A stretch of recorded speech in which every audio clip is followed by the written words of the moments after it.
मेरा ख्याल था कि शायद ये सरप्राइज़ है, लेकिन इनका कहना था ये तवक्को थी। और वही सवाल मैं उसको कहूँगा कि इतने बड़े हमले के बाद क्या अमेरिका भी बराह रास्त इसे पूछ सकता है, मदाखलत कर सकता है? ज़रा जनूबी लेबनान में तो मैं ज़रा बाद में आऊँगा निसार साहब। जी बिल्कुल सही फरमाया आपने कि ईरान की जानिब से इस हमले के हवाले से बाज़ाब्ता तौर पर आगाह कर दिया गया था और मगरबी मीडिया भी आप देख सकते हैं कि वो इस बात के ऊपर बाज़ाब्ता खबरें नशर कर रहे थे कि ईरान की तरफ से किसी भी वक्त मिसाइल हमला या रिटेलिएशन हो सकती है। और उस रिटेलिएशन के लिए इसराइली पहले ही अपने लोगों को मैसेज कर चुके थे कि वो बंकर्स में चले जाएँ या शेल्टर्स में चले जाएँ ताकि वो अपने आप को महफूज पनाहगाहों में महफूज कर सकें। लेकिन इसी दौरान ईरान की जो साइबर अटैक और मिसाइल अटैक दोनों ईरान ने एक ही वक्त में किए हैं और इस रिटेलिएशन के नतीजे में उन्होंने वाज़ेह पैगाम दिया है कि वो इस्माइल हानिया या हसन नसरुल्लाह और उनके जो अपने कमांडर शहीद हुए नीलूफर शायान उनके कत्ल का बदला लेंगे और उन्होंने इसका बदला लिया है। अमेरिका जो है वो कोशिश ये करता रहा है कि वो इस जंग में बराह रास्त दखील ना हो और ये जंग जो है वो इलाकाई जंग में तब्दील ना हो, क्योंकि अमेरिका इसको मुतहम्मिल नहीं होना चाहता और यही पॉलिसी ईरान की भी है कि जंग मज़ीद ना फैले। लेकिन नेतन्याहू की अपनी जंगी अज़ाइम और उसकी अपनी हुकूमत की बका इसी में है कि ये जंग जो है वो प्रोलॉन्ग हो, जितनी बढ़ सकती है उतना ही नेतन्याहू की हुकूमत पे क़याम जो है वो ज़्यादा रहेगा जितने अरसे ये जंग चलेगी। तो नेतन्याहू की बका जंग में है और जंग के वसी होने में है, जबकि ईरान की ख्वाहिश है कि जंग वसी ना हो। और इसलिए आप ये देख सकते हैं कि उन्होंने जो अटैक किया है वो बहुत ही कंट्रोल्ड और उन्होंने सिर्फ मिलिट्री साइट्स और स्पाई साइट्स के अलावा उन्होंने इस अटैक को उनकी इंडस्ट्रियल और उनकी पब्लिक पॉपुलेशन या जो उनकी शहरी आबादी उसको निशाना नहीं बनाया। साहब आपने गालिबन डॉक्टर साहिबा ने जो 3 पहलुओं से रखे हैं सामने, उस पर सवाल मैं क्या करूं, आप किस हद तक इनसे मुत्तफ़िक़ हैं निसार सैयद साहब? जी बिल्कुल, इस वक्त जब हसन नसरुल्लाह की शहादत हुई है तो बहरहाल एक जी हसन नसरुल्लाह की शहादत के बाद इस मिडल ईस्ट में जो रेजिस्टेंस फोर्सेस हैं बहरहाल उनको एक बहुत बड़ा या कह सकते हैं नाकाबिले तलाफ़ी नुकसान हुआ है। लेकिन हमें ये समझने की ज़रूरत है कि इससे पहले भी हिज़्बुल्लाह की और हमास की लीडरशिप मारी जा चुकी हैं, शहीद हो चुकी हैं। हमास की 4 बड़ी लीडरशिप शहीद हो चुकी हैं, हिज़्बुल्लाह की तीसरी बड़ी लीडरशिप शहीद हुई है। जब 92 में अब्बास मुस्वी को शहीद किया था तो भी इजराइल ये समझ रहा था कि हिज़्बुल्लाह जो है वो ख़त्म हो चुकी है, लेकिन आपने देखा कि 33 ईयर्स के अंदर हसन नसरुल्लाह ने एक इलाकाई तंजीम को एक रीजनल पावर के तौर पर इस्टेब्लिश किया और वो अरब दुनिया के अंदर और मुस्लिम दुनिया के अंदर पोस्टर बॉय के तौर पे सामने आए। लोग उनसे इंस्पायरेशन लेते थे और इसी मज़ाहमती तहरीक ने जो लबनान में थी वो फ़लस्तीन में आई, फ़लस्तीन से वो यमन और इराक़ में आई और मुस्लिम रीजन के अंदर एक अलग से जो है नेक्सस ऑफ जिसे बोल सकते हैं रेजिस्टेंस वो सामने आया है। तो इस रेजिस्टेंस फोर्सेस की वजह से इसराइल को ये मुश्किल हो रही है कि वो कोई बड़े टारगेट अचीव कर सके। आज आप देखें,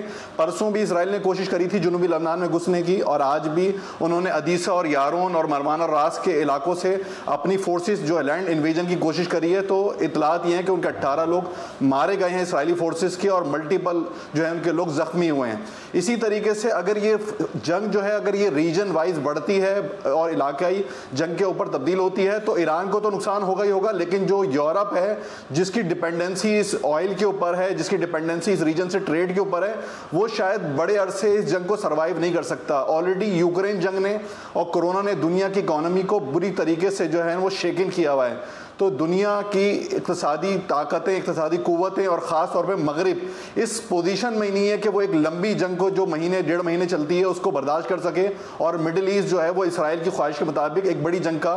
मुतहम्मिल हो सके। तो इसलिए आप देखेंगे ईरान ने भी ये जो 5 महीने में दूसरा हमला किया ईरान ने और इसमें तल अवीव और इसराइल के ख़ास शहरों को, मिलिट्री साइट्स को नुकसान पहुंचाया है और कोशिश करिए कि वो मज़ीद हमले ना करे इसराइल और उसको वादे पैगाम दिया है कि अगर उसने दोबारा गलती करी हमले की तो उसको दोबारा जवाब दिया जाएगा। तो लगता यह है कि सब चाहते हैं कि जंग ज़्यादा बड़ी ना हो और इसराइल गज़ा से सीज़ फायर करके बाहर निकले, लेकिन इसराइल और नेतन्याहू का जो एजेंडा है वो इस पूरे रीजन को आँख में धकेलने का है ताकि उसकी हुकूमत को दबाव मिल सके। जी, हम लोग बड़े वेस्ट की मॉरलिटी को बड़ा जिक्र करते हैं और वो जी कहीं अगर एयरपोर्ट पर कोई वाक़या हो जाए किसी के साथ तो पूरा उनका मीडिया चीख उठता है कि जनाब ये देखिए। लेकिन हमने ये देखा कि इसराइल के हवाले से चाहे 50,000 फ़लस्तीनियों की शहादत हो और बहरहाल अगर ज़मीनी जंग में या किसी और तरीके से इस्माइल हानिया या शहीद हसन नसरुल्लाह होते, यानी ये तो बड़ी रुतलेस तरीके से हुआ। उसमें जो अगर आप हमारे पर्टिकुलर अरब ममालिक का रोल देखें, बेसी और मुजरमाना खामोशी तो बहुत ही छोटे अल्फाज हैं, लेकिन आज ये जो सब कुछ हो रहा है, यानी अब वो इसराइल के पूरे वेस्ट खड़ा है, यानी ब्रिटिश प्राइम मिनिस्टर कहता है जी हम इसराइल के साथ खड़े हैं इस हलाकतों में, बहीमत में, बर्बरियत में, अमेरिकन। तो ये जो सबब नहीं, और ये ठीक है कि इसराइल का, ये तो पुरानी बात है कि इसराइल का वजूद है ही अरब बादशाहों के सबब।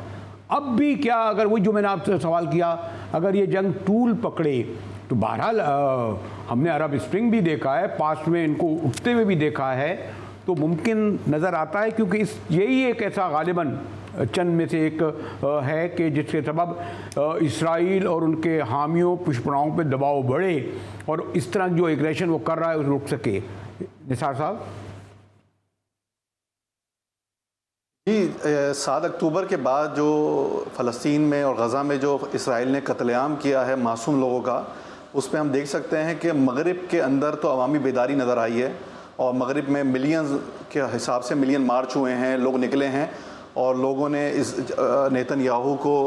जो है चाइल्ड किलर और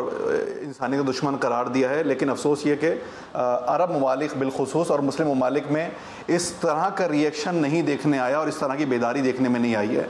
मुसलमान अक़वाम बहरहाल फ़लस्तीन के साथ खड़ी नज़र आती हैं कहीं ना कहीं, लेकिन मुसलमान बादशाहें अपने इक़्तिदार के दवाम की खातिर किसी भी सूरत फ़लस्तीन की हिमायत करती हुई दिखाई नहीं देती हैं। बल्कि आपको पता ही है कि अभी जो नेतन्याहू ने जनरल असम्बली के अंदर तकरीर करी है, उसने जो 2 पोस्टर उठाए हैं, एक में कर्ज दिखाया है जिसमें ईरान है, इराक है और सीरिया है, और दूसरी तरफ जो उसने जो ब्लेसिंग दिखाया है उसमें जॉर्डन है, इजिप्ट है, यूएई है और सऊदी अरेबिया, और इवन ये कि आपको इंडिया बताया। यानी आप उस नेक्सस को देखें तो उससे समझ में आता है कि मुसलमान बादशाहतें, ख़ासतौर पे जो रीजनल कंट्रीज़ हैं, वो इजराइल की मुखालफत के लिए तैयार नहीं है, बल्कि वो तो उसके साथ मिलकर हो सकता है इस साजिश का हिस्सा हों। अगर ये 7 अक्टूबर को हमास या फ़लस्तीनी इस चीज़ को इनिशिएट ना करते तो ये अब्राहमी अकॉर्ड के नाम पर और इसराइल के साथ जो बायलैटरल रिलेशन के नाम पर जो है वो अरब रियासतें सारी की सारी इसराइल को तस्लीम कर लेती और मसला फ़लस्तीन ख़त्म हो जाता। और इन गज़ा के लोगों को या तो दरबदर करके सहरा सीना आबाद करना था या उर्दून के अंदर आबाद करना था। तो फ़लस्तीनियों ने तो अपनी जानों का नजराना पेश करके अपनी ज़मीन को बचाया है और इस फ़लस्तीन कॉज को बचाया और बैतुल मक़दस को बचाया है, जिसकी सपोर्ट में हिज़्बुल्लाह और बाकी जो रेजिस्टेंस फोर्सेज आई और ईरान उनके साथ खड़ा हुआ है। तो इसलिए हमें ये अफसोस के साथ कहना पड़ता है कि मुसलमान ममालिक और बिलखुसूस अरब रियासतों की अगर खामोशी ना होती, हम खयानतें ना भी कहें, तो आज इसराइल के अंदर ये जुर्रत ना होती कि वो 50,000 फ़लस्तीनी को कत्ल करता, इस्माइल हानिया को कत्ल करता, हसन नसरुल्लाह को कत्ल करता। और आप देखें उसने हिज़्बुल्लाह की तमाम 8 टियर की कमांड शहीद कर दी है। यानी हिज़्बुल्लाह का जो मिलिट्री विंग है उसकी जो 8 टियर थी वो ख़त्म हो चुकी थी, जिसके बाद उनको उम्मीद हो चली कि हम लबनान के अंदर लैंड इन्वेजन करेंगे और दोबारा हम जो जुनूबी लबनान का इलाके हिज़्बुल्लाह ने 2000 और 2006 में हमसे आज़ाद कराए इसराइल से, उसको वापस लेंगे। लेकिन उनकी ये जो ख्वाहिश थी वो हिज़्बुल्लाह ने बहरहाल नाकाम बनाई है। और इस टूटे हुए इस स्ट्रक्चर या शहादतों के बावजूद भी हिज़्बुल्लाह ने साबित किया कि उसका कमांड एंड कंट्रोल सिस्टम नहीं टूटा और उन्होंने इसराइल को लगातार 3 दिनों से मुसलसल वो जवाब दिया है जिसकी वो तवक्को नहीं कर रहे थे। ये जंग मशरिक़ में फैलती है तो ये नुकसानदेह यानी अस्करी तौर पर और जानी तौर पर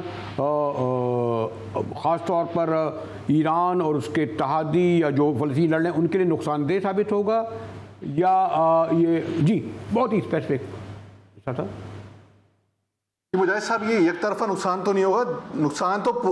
2 तरफा होना है। ईरान और जो रेजिस्टेंस फोर्सेस हैं वो तो नुकसान उठा चुकी हैं, अब बाकी लोगों ने भी नुकसान उठाना होगा। जो रीजनल के ममालिक इसराइल के साथ खामोश ताल्लुकात बनाए हुए हैं और वो यूरोपियन कंट्रीज़ जो इसराइल के पुष्पना हैं वो भी इसके जो बैकलैश है उससे बच नहीं सकेंगे। यानी एक बड़ा डिज़ास्टर होगा। इस रीजनल वॉर को हम रीजनल वॉर नहीं कहेंगे बल्कि ये पूरी दुनिया में फैल जाएगी फिर, और इसका इम्पैक्ट ग्लोबल इकोनॉमी को बहुत बड़े डिज़ास्टर की सूरत में पहले मरहले में सामने आएगा। इसराइल वर्नरेबल है। कल के रॉकेट हमलों ने बताया कि इसराइल का जो डिफेंस सिस्टम है वो बिल्कुल वर्नरेबल है। जो उन्होंने मिसाइल मारे हैं वो सारे लगे हैं। तो इजराइल मजबूत नहीं है और उसके दिफा करने वाले भी इस रीजन में मजबूत नहीं है। तो ये नुकसान सबको उठाना पड़ेगा।